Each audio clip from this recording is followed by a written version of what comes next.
After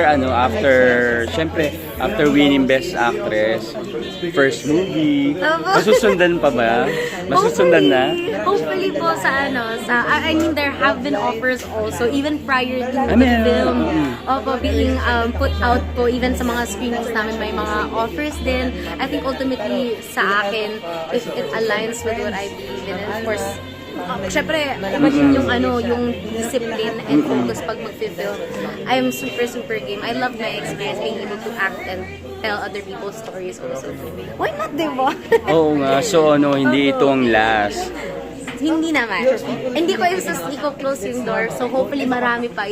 I-invite natin yung energy na marami pa ko tayong ma-portray na mga films po. How about teleserye? Open ka? Teleserye?